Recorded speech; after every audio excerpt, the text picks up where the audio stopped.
Hi hello welcome to my channel friends. ಎಲ್ಲರೂ ಹೇಗಿದ್ದೀರಾ? ಎಲ್ಲರೂ ಚೆನ್ನಾಗಿದ್ದೀರಾ ಅಂದ್ಕೊಳ್ತಾ ಇವತ್ತಿನ ವ್ಲಾಗ್ನೂ ಕೂಡ ಸ್ಟಾರ್ಟ್ ಮಾಡ್ತಾ ಇದ್ದೀನಿ.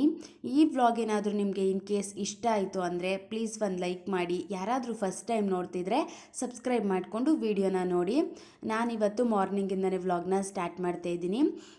ಇವತ್ತು ಒಂದು ಸ್ವಲ್ಪ ಬಾಳೆಕಾಯಿ ಇತ್ತು ಮನೆಯಲ್ಲಿ, ಊರಿಂದ ತಗೊಬಂದಿದೆ. ಬಾಳೆಕಾಯಿ ಮತ್ತು ಕಡಲೆಕಾಳು ಎಲ್ಲ ಹಾಕ್ಬಿಟ್ಟು ಗೊಜ್ಜು ಥರ ಮಾಡ್ಕೊಬಿಡೋಣ ಅಂದ್ಬಿಟ್ಟು ರೊಟ್ಟಿ ಹಾಕೋತಾ ಇದ್ದೀನಿ. ಅದ್ರ ಜೊತೆ ಈ ರೊಟ್ಟಿ ಇದೆಲ್ಲ ಹಾಕ್ದಾಗ ನಮ್ಮ ಮನೇಲಿ ಮಕ್ಕಳು ಅಷ್ಟು ಅಂದರೆ ಹೊಟ್ಟೆ ತುಂಬ ತಿನ್ನಲ್ಲ, ಒಂದು ಅರ್ಧ ತಿನ್ಬಿಡ್ತಾರೆ ಅಷ್ಟೇ. ನಾನು ಏನು ಮಾಡ್ತೀನಿ ಅಂದರೆ ಸ್ವಲ್ಪ ರೈಸ್ ಐಟಮ್ ಆಗಿರ್ಬೋದು, ಉಪ್ಪಿಟ್ಟು ಆಗಿರ್ಬೋದು, ಈ ರೀತಿ ಮಾಡಿಕೊಟ್ಬಿಡ್ತೀನಿ. ಅದ್ರ ಜೊತೆ ಇವತ್ತು ಉಪ್ಪಿಟ್ಟನ್ನು ಕೂಡ ನಾನು ಮಾಡ್ಕೋತಾ ಇದ್ದೀನಿ. ಮತ್ತು ಬಾಳೆಕಾಯಿ ಇತ್ತಲ್ಲ, ಚಿಪ್ಸ್ನು ಕೂಡ ಒಂದು ಸ್ವಲ್ಪ ಚಿಪ್ಸ್ ಮಾಡ್ಕೊಳ್ಳೋಣ ಇವಾಗ ಊಟಕ್ಕೆ ಅಂತ ಅಂದ್ಬಿಟ್ಟು ಚಿಪ್ಸ್ನ ಕೂಡ ರೆಡಿ ಮಾಡ್ಕೋತಾ ಇದ್ದೀನಿ. ಇವತ್ತಿನ ವ್ಲಾಗಲ್ಲಿ ಮನೆ ಕೆಲಸನೇ ಆಗ್ತಾ ಇಲ್ಲ ಅನ್ನೋ ರೀತಿ ಟೆನ್ಷನ್ ಏನಾದ್ರು ಇದ್ದರೆ ಈ ರೀತಿ ಗುಡ್ ಹ್ಯಾಬಿಟ್ಸ್ನ ಫಾಲೋ ಮಾಡ್ಕೊಂಡು ನೋಡಿ, ತುಂಬಾ ಹೆಲ್ಪ್ ಆಗುತ್ತೆ. ಅದ್ರ ಬಗ್ಗೆ ಇವತ್ತಿನ ವ್ಲಾಗಲ್ಲಿ ತಿಳಿಸ್ಕೊಡ್ತಾ ಇದ್ದೀನಿ. ಫಸ್ಟ್ ಪಾಯಿಂಟ್ ಏನು ಅಂತ ಅಂದರೆ, ಮನೆ ಕೆಲಸ ಆಗ್ತಾ ಇಲ್ಲ ಅಂತ ನಾವು ಯಾವಾಗ ಟೆನ್ಷನ್ ಜಾಸ್ತಿ ಮಾಡ್ಕೋತೀವಿ ಅನ್ನೋದನ್ನ ನಾವು ಯೋಚನೆ ಮಾಡಿ ನೋಡಿ.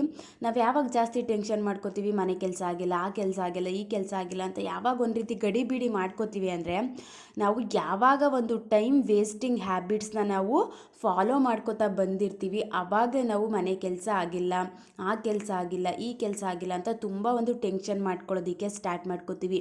ಈ ಟೈಮ್ ವೇಸ್ಟಿಂಗು ಹ್ಯಾಬಿಟ್ಟು ಯಾವ ರೀತಿ ಮಾಡಿಬಿಡ್ತವೆ ನಮ್ಮನ್ನು ಅಂದರೆ, ಒಂದು ರೀತಿ ಅವಾಯ್ಡ್ ಮಾಡಿಬಿಡ್ತವೆ. ಅಂದರೆ ಎದ್ದು ಕೆಲಸ ಮಾಡಬೇಕು, ಕಂಟ್ರೋಲ್ ಮಾಡ್ತವೆ ಅಂತ ಹೇಳ್ತೀವಲ್ವಾ. ಏನಾದರೂ ಬ್ಯಾಡ್ ಹ್ಯಾಬಿಟ್ಸು ನಮ್ಮಲ್ಲಿದ್ದರೆ ಅವು ನಮ್ಮನ್ನ ಬೇಗ ಎದ್ದು ಕೆಲಸ ಮಾಡೋದಕ್ಕೆ ಬಿಡೋದಿಲ್ಲ. ಇವಾಗ ಟೈಮ್ ವೇಸ್ಟಿಂಗ್ ಹ್ಯಾಬಿಟ್ ಅಂದರೆ ಯಾವುದು? ಲೇಟಾಗಿ ಎದ್ದೇಳುವಂಥದ್ದಾಗಿರ್ಬೋದು, ಅತಿಯಾದ ನಿದ್ದೆ ಮಾಡುವಂಥದ್ದಾಗಿರ್ಬೋದು, ಸುಮ್ಮನೆ ಕೂತ್ಕೊಂಡು ಯೋಚನೆ ಮಾಡುವಂಥದ್ದಾಗಿರ್ಬೋದು. ಇದೆಲ್ಲ ಟೈಮ್ ವೇಸ್ಟಿಂಗ್ ಹ್ಯಾಬಿಟ್ಟು. ಮತ್ತು ಫೋನಲ್ಲಿ ಮಾತಾಡುವಂಥದ್ದಾಗಿರ್ಬೋದು. ಈ ಹ್ಯಾಬಿಟ್ಗಳೆಲ್ಲ ಏನು ಮಾಡ್ತವೆ ನಮ್ಮನ್ನು ಅಂತ ಅಂದರೆ, ಬೇಗ ಎದ್ದು ಕೆಲಸ ಮಾಡೋದಕ್ಕೆ ಬಿಡೋದಿಲ್ಲ. ಇನ್ನೊಂದು ಸ್ವಲ್ಪ ಕೂತ್ಕೊಂಡು ಇಲ್ಲೇ ಟೈಮ್ ವೇಸ್ಟ್ ಮಾಡೋ ರೀತಿ ಮಾಡಿಬಿಡ್ತವೆ. ಒಂದು ಸ್ವಲ್ಪ ಫೋನ್ ನೋಡ್ತಿದ್ದೀವಿ ಅಂದರೆ ಎದ್ದು ಕೆಲಸ ಮಾಡಬೇಕು ಅಂತ ಯಾವಾಗಲೂ ಅನಿಸಲ್ಲ. ಇನ್ನೊಂದು ಸ್ವಲ್ಪ ನೋಡೋಣ, ಅದು ಮೈಂಡ್ನ ಅಲ್ಲೇ ಒಂದು ರೀತಿ ಕಂಟ್ರೋಲ್ಗೆ ತಗೋತಿರ್ತವೆ. ಆ ಒಂದು ಕಂಟ್ರೋಲಿಂಗ್ ಹ್ಯಾಬಿಟ್ನ ನಾವು ಬಿಟ್ಟಾಗಲೇ ಬೇಗ ಎದ್ದು ಕೆಲಸ ಮಾಡ್ಕೊಳ್ಳೋದಕ್ಕೂ ಕೂಡ ಈಸಿ ಆಗುತ್ತೆ. ಇವಾಗ ಸುಮ್ಮನೆ ಕೂತ್ಕೊಂಡು ಯೋಚನೆ ಮಾಡ್ತಿದ್ದೀವಿ ಅಂದಾಗ ತುಂಬ ಓವರಾಗಿ ಯೋಚನೆ ಮಾಡುವಂಥದ್ದಾಗಿರ್ಬೋದು. ನೆಕ್ಸ್ಟ್ ಏನಾಗ್ಬಿಡುತ್ತೋ, ನೆಕ್ಸ್ಟ್ ಏನಾಗುತ್ತೋ, ಈಗಾಗೋಯ್ತಲ್ಲ ಲೈಫು ಅಂತ ಅತಿಯಾದ ಯೋಚನೆ ಮಾಡುವಂಥದ್ದಾಗಿರ್ಬೋದು. ಇವೆಲ್ಲ ನಾವು ಫಸ್ಟು ಬ್ರೇಕ್ ಮಾಡಬೇಕು. ಈ ರೀತಿ ಹ್ಯಾಬಿಟ್ನ ನಾವು ಫಾಲೋ ಮಾಡ್ಕೊಂಡು ಬಂದಾಗ ನಾವು ಯಾವುದೇ ರೀತಿ ಕೆಲಸ ಮಾಡೋದಕ್ಕೂ ಕೂಡ ಆಗೋದಿಲ್ಲ. ಇನ್ನೂ ಕೆಲಸಗಳೆಲ್ಲ ಬ್ಯಾಲೆನ್ಸ್ ಉಳ್ತಿದೆ ಅನ್ನೋ ರೀತಿ ಒಂಥರ ಸ್ಟ್ರೆಸ್ ಅನ್ನೋದು ಕೂಡ ಜಾಸ್ತಿ ಆಗಿಬಿಡುತ್ತೆ.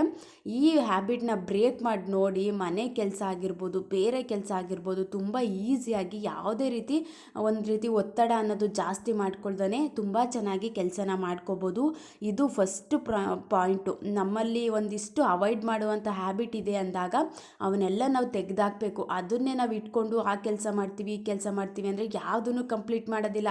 ಅರ್ಧ ಕೆಲಸ ಮಾಡ್ತೀವಿ, ಮಧ್ಯದಲ್ಲಿ ಎದ್ದು ಬಂದು ಹಾಗೆ ಕೂತ್ಕೊಳ್ಳುವಂಥದ್ದಾಗಿರ್ಬೋದು. ಈ ರೀತಿ ಸ್ವಲ್ಪ ಹೊತ್ತು ಮಲ್ಕೊಂಡು ಆಮೇಲೆ ಮಾಡೋಣ ಅನ್ನೋ ರೀತಿ ಥಾಟ್ ಎಲ್ಲ ಬರಲಿಕ್ಕೆ ಸ್ಟಾರ್ಟ್ ಆಗಿಬಿಡ್ತವೆ. ಇವೆಲ್ಲ ಸ್ವಲ್ಪ ಕಡಿಮೆ ಮಾಡಿಕೊಂಡಾಗ ಎಲ್ಲ ಕೆಲಸನೂ ಆರಾಮಾಗಿ ನಾವು ಈಸಿಯಾಗಿ ಮಾಡ್ಕೊಳ್ಳೋದಕ್ಕೂ ಕೂಡ ಹೆಲ್ಪ್ ಅಂತೂ ಆಗೇ ಆಗುತ್ತೆ. ಇನ್ನು ಸೆಕೆಂಡ್ ಪಾಯಿಂಟ್ ಏನು ಅಂತ ಅಂದರೆ, ಡಿಸಿಪ್ಲಿನ್ ಲೈಫ್ನ ಲೀಡ್ ಅದು ತುಂಬ ಹೆಲ್ಪ್ ಆಗುತ್ತೆ. ಡಿಸಿಪ್ಲಿನ್ ಲೈಫ್ ಅಂತ ಅಂದ್ರೇನು? ಇವಾಗ ದೊಡ್ಡೋರು ನೋಡಿ, ಮನೇಲಿ ಯಾರಾದರೂ ಹಿರಿಯೋರು ಇದ್ದಾರೆ ಅಂತ ಅಂದರೆ ಅವರು ಕರೆಕ್ಟ್ ಟೈಮ್ಗೆ ಯಾರು ಎಬ್ಬಿಸ್ಲಿಲ್ಲ ಅಂದರೂ ಕೂಡ ಕರೆಕ್ಟ್ ಮಾರ್ನಿಂಗ್ ಟೈಮ್ಗೆ ಒಂದು 4:15 5 ಗಂಟೆಗೆಲ್ಲ ಎದ್ದು ಬಿಡ್ತಾರೆ. ಅವ್ರ ಕೆಲಸ ಏನಿದೆ, ಎದ್ದು ಹೊರ್ಗಡೆ ಹೋಗಿ ಅವ್ರ ಕೆಲಸ ಏನಿದೆ ಅದನ್ನು ಮಾಡುವಂಥದ್ದಾಗಿರ್ಬೋದು, ಕರೆಕ್ಟ್ ಟೈಮ್ಗೆ ತಿಂಡಿ ತಿನ್ನುವಂಥದ್ದಾಗಿರ್ಬೋದು. ಮತ್ತು ದೊಡ್ಡೋರು ಮಧ್ಯಾಹ್ನ ಟೈಮ್ ಸ್ವಲ್ಪ ಊಟನ ಸ್ಕಿಪ್ ಮಾಡ್ತಾರೆ. ಅಂದರೆ ಒಂದು ದಿನಕ್ಕೆ ಒಂದೇ ಊಟ ಮಾಡುವಂಥದ್ದು, 2 ಊಟ ಮಾಡುವಂಥದ್ದು, ಇವೆಲ್ಲ ಒಂಥರ ಡಿಸಿಪ್ಲಿನ್ ಲೈಫು. ಆರೋಗ್ಯಕ್ಕೂ ಕೂಡ ತುಂಬ ಒಳ್ಳೆಯದು. ನಾವು ಯಾವಾಗ ಅತಿಯಾಗಿ ಓವರ್ ಈಟಿಂಗ್ ಮಾಡಿಬಿಡುವಂಥದ್ದಾಗಿರ್ಬೋದು, ಜಾಸ್ತಿ ತಿಂದ್ಬಿಟ್ಟು ಮಲ್ಕೊಳ್ಳುವಂಥದ್ದಾಗಿರ್ಬೋದು, ಈ ರೀತಿ ಎಲ್ಲ ಮಾಡಿಬಿಟ್ಟಾಗ ಯಾವುದೇ ರೀತಿ ಕೆಲಸ ಮಾಡೋದಕ್ಕೂ ಆಗೋದಿಲ್ಲ. ಅತಿಯಾಗಿ ನಾವು ತಿಂತಿದ್ದೀವಿ ಅಂದಾಗ ನಮ್ಮ ವೆಯ್ಟ್ ಅನ್ನೋದು ಕೂಡ ಜಾಸ್ತಿ ಆಗುತ್ತೆ. ಒಂದು ರೀತಿ ಮೈಯೆಲ್ಲ ಭಾರ ಅನಿಸುತ್ತೆ, ಇಂಟ್ರೆಸ್ಟ್ ಅನ್ನೋದು ಬರೋದಿಲ್ಲ. ಅತಿಯಾಗಿ ಊಟ ಮಾಡಿದಾಗ ಸ್ವಲ್ಪ ಹೊತ್ತು ಹಂಗೆ ಕೂತ್ಕೋಬೇಕು, ಇಲ್ಲ ಅಂತ ಅಂದರೆ ಮಲ್ಕೋಬೇಕು, ಆ ರೀತಿ ರೆಸ್ಟ್ ಬೇಕು ಅನ್ನೋ ರೀತಿ ಫೀಲ್ ಅಂತೂ ಬಂದೇ ಬರುತ್ತೆ ಅಲ್ವಾ. ಒಂದು ಡಿಸಿಪ್ಲಿನ್ ಆಗಿದ್ದೀವಿ ಅಂದಾಗ ಈ ರೀತಿ ಏನೂ ನಾವು ಮಾಡೋದಕ್ಕಾಗೋದಿಲ್ಲ. ಎಷ್ಟು ಬೇಕೋ ಅಷ್ಟನ್ನೇ ತಿನ್ನುವಂಥದ್ದಾಗಿರ್ಬೋದು, ನಮಗೆ ಯಾವುದು ಹೆಲ್ದಿ ಫುಡ್ ಅಂತ ಅನಿಸುತ್ತೆ ಅದನ್ನು ತಿನ್ನುವಂಥದ್ದಾಗಿರ್ಬೋದು, ಕರೆಕ್ಟಾಗಿ ಡಿಸಿಪ್ಲಿನಾಗಿದ್ದಾಗ ನಾವು ಈ ರೀತಿ ಫಸ್ಟ್ ಹೇಳಿದ್ನಲ್ವ ಟೈಮ್ ವೇಸ್ಟಿಂಗ್ ಹ್ಯಾಬಿಟ್ಟು ಅವೇನೂ ಬರೋದಿಲ್ಲ. ತುಂಬ ಚೆನ್ನಾಗಿ ಕೆಲಸಗಳನ್ನು ಕೂಡ ಮಾಡ್ಕೋಬೋದು. ಮತ್ತು ಟೈಮ್ ವೇಸ್ಟ್ ಮಾಡೋದಕ್ಕೂ ನಾವು ಕೂತ್ಕೊಳ್ಳೋದಕ್ಕೂ ಆಗೋದಿಲ್ಲ. ಎದ್ದು ಕೆಲಸ ಮಾಡಿಬಿಡೋಣ, ನನ್ನ ಕೆಲಸ ಏನಿದೆ ಅದನ್ನು ಮಾಡಿಬಿಡೋಣ ಅಂತ ಒಂದು ರೀತಿ ಪಟ ಅಂತ ಆರಾಮಾಗಿ ಕೆಲಸ ಮಾಡ್ಕೋತೀವಿ. ಡಿಸಿಪ್ಲಿನ್ ಇಲ್ಲ ಲೈಫಲ್ಲಿ ಅಂತ ಅಂದರೆ ಯಾವುದೇ ಕೆಲಸನೂ ಕೂಡ ಮಾಡೋದಕ್ಕಾಗೋದಿಲ್ಲ. ಒಂದು ರೀತಿ ಆರ್ಗನೈಸ್ ಆಗಿರುವಂಥದ್ದಾಗಿರ್ಬೋದು, ಡಿಸಿಪ್ಲಿನ್ ಆಗಿರುವಂಥದ್ದಾಗಿರ್ಬೋದು, ಇವೆಲ್ಲ ತುಂಬ ಹೆಲ್ಪ್ ಆಗುತ್ತೆ. ಮನೆ ಕೆಲಸ ಅಂತ ಅಲ್ಲ, ನಾವೆಲ್ಲಾದರೂ ಹೊರಗಡೆ ಹೋಗಿ ಕೆಲಸ ಮಾಡ್ತಿದ್ದೀವಿ ಅಂದಾಗ ಒಂದು ನೀಟಾಗಿ ಡ್ರೆಸ್ ಹಾಕೊಳ್ಳುವಂಥದ್ದು ಕೂಡ ಡಿಸಿಪ್ಲಿನೇ. ನಾವು ನೀಟಾಗಿ ರೆಡಿ ಆಗುವಂಥದ್ದು ಕೂಡ ಡಿಸಿಪ್ಲಿನೇ. ಬೆಳಿಗ್ಗೆ ಎದ್ದು ನಾನು ಇಷ್ಟು ಗಂಟೆಗೆ ಎದ್ದು ಇಷ್ಟು ಗಂಟೆಗೆ ನಾನು ಕೆಲಸ ಮಾಡ್ತೀನಿ ಅಂತ ಕೆಲಸ ಮಾಡುವಂಥದ್ದು ಕೂಡ ಡಿಸಿಪ್ಲಿನ್ ಲೈಫೇ. ಇಷ್ಟೆಲ್ಲ ನಾವು ಫಾಲೋ ಮಾಡ್ಕೋತಾ ಬಂದಾಗ ಯಾವುದೇ ಕೆಲಸ ಆದರೂ ಕೂಡ ತುಂಬ ಚೆನ್ನಾಗಿ ನಾವು ಕಂಪ್ಲೀಟ್ ಮಾಡ್ಕೊಳ್ಳೋದಕ್ಕೂ ಕೂಡ ಹೆಲ್ಪ್ ಅಂತೂ ಆಗೇ ಆಗುತ್ತೆ.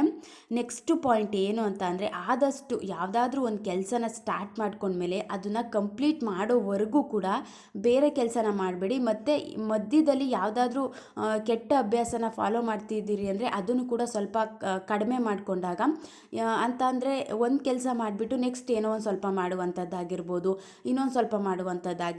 ಈ ರೀತಿ ಮಾಡಿದಾಗ ಏನಾಗ್ಬಿಡುತ್ತೆ ಅಂತ ಅಂದರೆ ಬೆಳಗ್ಗೆಯಿಂದ ಸಂಜೆ ತನಕ ಯಾವ ಕೆಲಸನೂ ಕೂಡ ಆಗೋದಿಲ್ಲ. ಅದೊಂದು ಸ್ವಲ್ಪ ಬ್ಯಾಲೆನ್ಸ್ ಉಳ್ಕೊಳ್ಳುತ್ತೆ, ಇದೊಂದು ಸ್ವಲ್ಪ ಉಳ್ಕೊಳ್ಳುತ್ತೆ. ಇವಾಗ ಬಟ್ಟೆ ಮಡಿಸ್ತಿದ್ದೀವಿ ಅಂದರೆ ಅದನ್ನು ಕಂಪ್ಲೀಟ್ ಮಾಡಿ ನೀಟಾಗಿ ಕಬೋರ್ಡ್ಗೆ ಎತ್ತಿಡುವವರೆಗೂ ಕೂಡ ನಾವು ಬೇರೆ ಕೆಲಸ ಮಾಡೋದಕ್ಕೆ ಹೋಗಬಾರ್ದು. ಅದ್ರ ಮಧ್ಯೆ ಏನಾದರೂ ಮಾಡ್ತೀವಿ ಅಂದರೆ ಬಟ್ಟೆ ಮಡ್ಚಿಟ್ಟಿದ್ದ ಜಾಗದಲ್ಲಿ ಅಲ್ಲೇ ಇರುತ್ತೆ, ಅದು 3 ದಿನ ಆದರೂ ತೆಗೆದಿಡೋದಕ್ಕಾಗೋದಿಲ್ಲ. ಮತ್ತು ಬೇರೆ ಕೆಲಸ ಮಾಡೋದಕ್ಕೆ ಹೋಗೋದು, ಅದನ್ನು ಅಲ್ಲೇ ಅರ್ಧಕ್ಕೆ ಸ್ಟಾಪ್ ಮಾಡೋದು ಆಗುವಂಥದ್ದಾಗಿರ್ಬೋದು. ಈ ರೀತಿ ಎಲ್ಲ ಮಾಡ್ತಾ ಹೋದಾಗ ನಮ್ಮ ಮೈಂಡ್ಗೆ ಏನು ಅನಿಸುತ್ತೆ ಅಂದರೆ, ಯಾವುದೇ ಕೆಲಸ ಕೂಡ ಮಾಡೋದಕ್ಕೆ ಆಗ್ತಾಯಿಲ್ಲ, ಇನ್ನೂ ಮನೆ ಕೆಲಸ ಬೇಗ ಮುಗಿಸೋದಕ್ಕೆ ಆಗ್ತಾನೆ ಇಲ್ವಲ್ಲ ಅನ್ನೋ ರೀತಿ ಟೆನ್ಷನ್ ಜಾಸ್ತಿ ಆಗಿಬಿಡುತ್ತೆ. ಒಂದು ಕೆಲಸನ ನಾವು ಸ್ಟಾರ್ಟ್ ಮಾಡ್ಕೊಂಡ್ಮೇಲೆ ಅದೇ ರೀತಿ ಎಂಡ್ ಮಾಡೋವರೆಗೂ ಯಾವುದೇ ಕೆಲಸನ ಕೂಡ ಮಾಡಬಾರ್ದು. ಆವಾಗ ನಮಗೆ ಒಂದು ಕೆಲಸ ಕಂಪ್ಲೀಟ್ ಆಯಿತು ಅಂದರೆ ನೆಕ್ಸ್ಟ್ ಕೆಲಸ ಮಾಡ್ಕೊಳ್ಳೋಣ ಅನ್ನೋ ರೀತಿ ನಾವು ನೆಕ್ಸ್ಟ್ ಯಾವುದಾದ್ರೂ ಕೆಲಸ ಮಾಡೋದಕ್ಕೆ ಒಂದು ಇಂಟ್ರೆಸ್ಟ್ ಅನ್ನೋದನ್ನು ತೋರಿಸ್ತೀವಿ. ಮತ್ತು ಮಧ್ಯೆ ಬ್ರೇಕ್ನ ತಗೊಂಡು ಅಂತ ಅಂದರೆ ಮಧ್ಯೆ ಏನಾದರೂ ಕೂತ್ಕೊಳ್ಳುವಂಥದ್ದಾಗಿರ್ಬೋದು. ಈ ರೀತಿ ಮಾಡಿದಾಗ ನಾವು ಯಾವುದೇ ರೀತಿ ಕೆಲಸನೂ ಕೂಡ ಮಾಡೋದಕ್ಕೆ ಆಗೋದಿಲ್ಲ. ಆವಾಗಲೇ ಇಂಟ್ರೆಸ್ಟ್ ಅನ್ನೋದು ಕಮ್ಮಿ ಆಗಿಬಿಡುತ್ತೆ. ಅದ್ರ ಮಧ್ಯೆ ಏನಾದರೂ ತಿನ್ನಬೇಕು ಅಂದಾಗ ಅದನ್ನು ಹೋಗಿ ತಿನ್ನುವಂಥದ್ದಾಗಿರ್ಬೋದು. ನಮ್ಮ ಹೆಲ್ತ್ ಮೇಲೂ ಕೂಡ ಆದಷ್ಟು ಒಳ್ಳೆ ರೀತಿಯ ಪರಿಣಾಮ ಅಂತೂ ಬೀರೋದಿಲ್ಲ. ಈ ರೀತಿ ಮಾಡಿಕೊಂಡಾಗ ಒಂದು ಕೆಲಸ ನಮ್ಮ ಸ್ಟಾರ್ಟ್ ಮಾಡಿದ್ಮೇಲೆ ಅದನ್ನು ಕಂಪ್ಲೀಟ್ ಮಾಡಿಕೊಂಡಾಗ ಆ ಕೆಲಸ ಮುಗೀತು ಅನ್ನೋ ಒಂದು ಖುಷಿ ಇರುತ್ತೆ. ನೆಕ್ಸ್ಟ್ ಕೆಲಸ ಮಾಡ್ಕೊಳ್ಳೋದಕ್ಕೂ ಕೂಡ ಒಂದು ಹ್ಯಾಪಿಯಿಂದನೇ ನಾವು ಸ್ಟಾರ್ಟ್ ಮಾಡ್ಕೋತೀವಿ. ಇನ್ನು ಬಾಳೆಕಾಯಿ ಚಿಪ್ಸ್ನು ಕೂಡ ಚೆನ್ನಾಗಿ ಬೇಯಿಸ್ಕೊತಾ ಇದ್ದೀನಿ. ನಾನು ಇದೇ ಫಸ್ಟ್ ಟೈಮ್ ಮಾಡಿದ್ದು, ಹೇಗೆ ಬರುತ್ತೋ ಅಂತ ಗೊತ್ತಿರಲಿಲ್ಲ. ಯಾವಾಗಲೂ ಮಾಡಿಲ್ಲ ನಾನು ಮನೇಲಿ ಬಾಳೆಕಾಯಿ ಚಿಪ್ಸ್ನ ಟ್ರೈ ಮಾಡಿರಲಿಲ್ಲ. ಇವಾಗ ಫ್ರೆಶ್ ಆಗಿತ್ತಲ್ವ ಬಾಳೆಕಾಯಿ, ಮಾಡ್ಕೊಳ್ಳೋಣ ಅಂತ ಅಂದ್ಬಿಟ್ಟು ರೆಡಿ ಮಾಡಿಕೊಂಡೆ. ತುಂಬ ಚೆನ್ನಾಗಿ ಬಂದಿತ್ತು. ಸ್ವಲ್ಪ ಅರಿಶಿನ ಪುಡಿ ಉಪ್ಪನ್ನ ಆ ಎಣ್ಣೆ ಒಳಗೆ ಮಿಕ್ಸ್ ಮಾಡಿಬಿಟ್ರೆ ಟೇಸ್ಟ್ ಅಂತೂ ಸ್ವಲ್ಪ ಸಾಲ್ಟಾಗಿ ತುಂಬ ಚೆನ್ನಾಗಿತ್ತು. ಟೇಸ್ಟು ಕೂಡ ಫಸ್ಟ್ ಟೈಮ್ ಮಾಡಿದರೂ ಕೂಡ ಚೆನ್ನಾಗೇ ಬಂದಿತ್ತು. ನೆಕ್ಸ್ಟು ಸ್ವಲ್ಪ ಉಪ್ಪಿಟ್ಟು ಮಾಡ್ಕೊಬಿಡೋಣ ಅಂದ್ಬಿಟ್ಟು ಮಕ್ಳಿಗೂ ಕೂಡ ತರಕಾರಿ ಎಲ್ಲ ಕಟ್ ಮಾಡ್ಕೊಂಡು ಇಟ್ಕೊಂಡಿದ್ದೆ. ಉಪ್ಪಿಟ್ಟಿಗೂ ಕೂಡ ಎಲ್ಲನೂ ರೆಡಿ ಮಾಡ್ಕೊತಾ ಇದ್ದೀನಿ. ನೆಕ್ಸ್ಟ್ ಪಾಯಿಂಟ್ ಏನು ಅಂತ ಅಂದರೆ, ಮನೆ ಕೆಲಸ ಆಗ್ತಾ ಇಲ್ಲ ಅನ್ನೋ ರೀತಿ ಟೆನ್ಷನ್ ಯಾವಾಗ ಜಾಸ್ತಿ ಮಾಡ್ಕೋತೀವಿ ಅಂದರೆ, ನಾವು ಕರೆಕ್ಟಾಗಿ ಒಂದು ಪ್ಲ್ಯಾನಿಂಗ್ ಅನ್ನೋದನ್ನು ಸೆಟ್ ಮಾಡ್ಕೊಳ್ದೆ ಇದ್ದಾಗಲೂ ಕೂಡ ಆ ಕೆಲಸ ಆಗಿಲ್ವಲ್ಲ, ಇನ್ನು ಇದೆಲ್ಲ ಮಾಡಬೇಕಲ್ಲ ಅನ್ನೋ ರೀತಿ ಒತ್ತಡ ಅನ್ನೋದನ್ನು ಜಾಸ್ತಿ ಮಾಡ್ಕೋತೀವಿ. ಆದಷ್ಟು ನಾವು ಟುಮಾರೋ ಪ್ಲ್ಯಾನಿಂಗ್ ಏನಿದೆ, ಯಾವ ರೀತಿ ನಾನು ಕೆಲಸಗಳನ್ನ ಮಾಡ್ಕೋಬೇಕು, ಇಷ್ಟು ಕೆಲಸನ ನಾನು ಇವಾಗ ಮುಗಿಸ್ಕೋಬೇಕು, ಇಷ್ಟರಲ್ಲಿ ಕೆಲಸನ ಮುಗಿಸ್ಕೊಂಡ್ರೆ ನೆಕ್ಸ್ಟು ಬೇರೆ ಕೆಲಸ ಮಾಡಲಿಕ್ಕೂ ಕೂಡ ಹೆಲ್ಪ್ ಆಗುತ್ತೆ ಅಂತ ನಾವು ಒಂದು ಪ್ಲ್ಯಾನಿಂಗ್ ಅನ್ನೋದನ್ನು ಸೆಟ್ ಮಾಡ್ಕೊಂಡಾಗಲೂ ಕೂಡ ಯಾವುದೇ ರೀತಿ ಟೆನ್ಷನ್ ಇಲ್ದೇ, ಇವಾಗ ಏನೂ ಒಂದು ಕನ್ಫ್ಯೂಷನ್ ಅನ್ನೋದೇ ಇಲ್ಲ, ಒಂದು ಕ್ಲಾರಿಟಿ ಅನ್ನೋ ಸಿಕ್ಕಿದೆ. ಇದೇ ರೀತಿ ಮಾಡ್ಕೊಂಡು ಹೋಗಬೇಕು, ನಾನು ಈ ರೀತಿ ಕೆಲಸ ಮಾಡಿದಾಗ ಒಂದು ಇಡೀ ದಿನನ ಕೂಡ ಒಂದು ಪ್ರೊಡಕ್ಟಿವ್ ಆಗಿ ಕಳಿಬೋದು. ಯಾವುದೇ ರೀತಿ ಒಂದು ರೀತಿ ಮೈಂಡಲ್ಲಿ ಕೆಲಸಗಳಾಗಿಲ್ವಲ್ಲ ಅನ್ನೋ ರೀತಿ ಯೋಚನೆ ಅಂತೂ ಬರೋದಿಲ್ಲ ಅನ್ನೋ ರೀತಿ ಒಂದು ಐಡಿಯಾ ಅಂತ ಇದ್ದಾಗ ಆರಾಮಾಗಿ ನಾವು ಕೆಲಸಗಳನ್ನು ಕೂಡ ಮಾಡ್ಕೋತೀವಲ್ವ. ಇವಾಗ ಎಕ್ಸಾಮ್ ಬರೆಯೋಕ್ಕೆ ಹೋಗ್ತಿದ್ದೀವಿ ಅಂದಾಗ ಆನ್ಸರ್ ಎಲ್ಲ ಗೊತ್ತಿದೆ ಅಂದಾಗ ಏನೂ ಟೆನ್ಷನ್ ಮಾಡ್ಕೊಳ್ಳೋದಿಲ್ಲ, ಪಟ ಅಂತ ಬರೆದ್ಬಿಟ್ಟು ಮುಗಿಸ್ಬಿಟ್ಟು ಬಂದುಬಿಡ್ತೀವಿ. ಯಾವುದೇ ಕೆಲಸ ಆದರೂ ಅಷ್ಟೇ, ನಾವು ಫಸ್ಟು ಯಾವಾಗ ಪ್ಲ್ಯಾನಿಂಗ್ ಮಾಡಿಕೊಂಡು ಸ್ವಲ್ಪ ಪ್ರಿಪ್ರೇಷನ್ ಅನ್ನೋದನ್ನು ಮಾಡ್ಕೊಂಡಿರ್ತೀವಿ, ಆವಾಗ ಏನೂ ಕಷ್ಟ ಅನ್ಸೋದಿಲ್ಲ. ಆರಾಮಾಗಿ ನಮ್ಮ ಕೆಲಸ ಏನಿದೆ ಅದನ್ನು ಮುಗಿಸ್ಕೊಂಡು ನೀಟಾಗಿ ಬರ್ಬೋದು. ಬಟ್ ಯಾವಾಗ ನಾವೇನು ಪ್ರಿಪ್ರೇಷನ್ ಅನ್ನೋದನ್ನು ಮಾಡ್ಕೊಂಡಿರಲ್ಲ, ಆವಾಗಲೇ ನಮಗೆ ಇನ್ನೂ ಕೆಲಸಗಳನ್ನ ಮಾಡೋದಕ್ಕೂ ಆಗೋದಿಲ್ಲ. ಆ ಕೆಲಸ ಆಗಿಲ್ಲ, ಈ ಕೆಲಸ ಆಗಿಲ್ಲ ಅಂತ ಟೆನ್ಷನ್ ಅನ್ನೋದು ಕೂಡ ಜಾಸ್ತಿ ಆಗಿಬಿಡುತ್ತೆ. ಇವಾಗ ಒಂದು ಪ್ಲ್ಯಾನಿಂಗ್ ಅನ್ನೋದನ್ನು ಸೆಟ್ ಮಾಡಿಕೊಂಡಾಗ ಅದೊಂಥರ ನಮಗೆ ಜವಾಬ್ದಾರಿ ಅಲ್ವಾ. ನಾನು ಈ ರೀತಿ ಸೆಟ್ ಮಾಡ್ಕೊಂಡಿದ್ದೀನಿ. ಅದು ಸೆಟ್ ಮಾಡ್ಕೊಳ್ಳೋದು ಸುಮ್ಮನೆ ಹಾಗೆ ಏನೋ ಆ್ಯಕ್ಷನ್ ತಗೊಳ್ದೇ ಬರೆದಿಟ್ಬಿಟ್ರೆ ಏನಕ್ಕೂ ಪ್ರಯೋಜನ ಬರೋದಿಲ್ಲ ಅದು. ನಾವು ಯಾವಾಗ ಒಂದು ಪ್ಲ್ಯಾನಿಂಗ್ ಅನ್ನೋದನ್ನು ಮಾಡಿಕೊಂಡು ಅದನ್ನು ನಾವು ಆ್ಯಕ್ಷನ್ ರೂಪದಲ್ಲಿ, ಅದನ್ನು ಕಾರ್ಯರೂಪದಲ್ಲಿ ನಾವು ಯಾವಾಗ ತರ್ತೀವಿ ಆವಾಗಲೇ ಕೆಲಸಗಳು ಕೂಡ ಮುಗೀತಿರುತ್ತೆ. ಆ ಟೈಮ್ಗೆ ಕೆಲಸ ಮುಗಿದ್ಬಿಟ್ರೆ ನಮಗೂ ಕೂಡ ಈಸಿ ಆಗುತ್ತೆ ಅಲ್ವಾ. ಒಂದಿಷ್ಟು ನಾವು ಪಾಯಿಂಟ್ಸ್ನ ಫಾಲೋ ಮಾಡ್ಕೊಂಡು ನೋಡಿದಾಗ ಯಾವುದೇ ರೀತಿ ಮನೆ ಕೆಲಸ ಆಗಿಲ್ಲ ಅಂತ ಟೆನ್ಷನ್ನೇ ಇರೋದಿಲ್ಲ. ಎಲ್ಲ ಆರಾಮಾಗಿ ಕೆಲಸಗಳ ಮಾಡ್ಕೋಬೋದು. ಎಲ್ಲ ಡಿಪೆಂಡ್ ನಮ್ಮ ಮೇಲೆ ಆಗಿರುತ್ತೆ. ನಾವು ಯಾವ ರೀತಿ ಇಡೀ ದಿನನ ಸ್ಟಾರ್ಟ್ ಮಾಡ್ತೀವಿ ಅನ್ನೋದು ಕೂಡ ತುಂಬ ಮುಖ್ಯ ಆಗುತ್ತೆ. Thank you.